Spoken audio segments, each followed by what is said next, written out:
Today for Biomech Talk, we've got some trivia. So is an ideal long jump takeoff angle A greater than 45 degrees, B equal to 45 degrees, or C less than 45 degrees? Thinking back to our high school physics classes when we first learned about projectile motion, your first instinct might be to think that it should be equal to 45 degrees.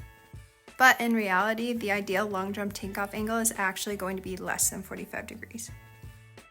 So why are the best long jumpers in the world taking off at smaller angles than we would expect? So the first reason that these athletes are going to be jumping at lower angles is because they're able to generate higher takeoff velocities at a lower takeoff angle.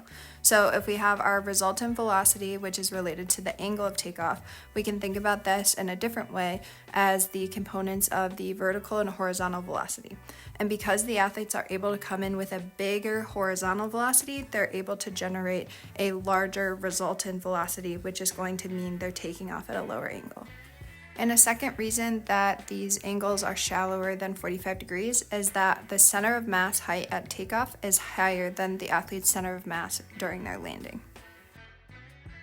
So what's the relative impact of these two factors on the ideal takeoff angle? So higher takeoff resultant velocities drops that ideal angle by 18 to 23 degrees, while the higher center of mass position at takeoff versus landing only drops the ideal angle by 0.7 to 1.5 degrees. There's also a couple more reasons that are going to have an impact on that angle being less than 45 degrees, but these factors are going to have less than a 0.3 degree effect on that angle. Biomechanics of the long and triple jump, Part 4, Long Jump Takeoff Angle, a series of Biomech Talk. If you want to learn more about what I talked about today, the sources that I used were the Biomechanics of Sports Techniques by James G. Hay and Optimum Takeoff Angles in the Long Jump by Lynn Thorne in the Journal of Sports Sciences.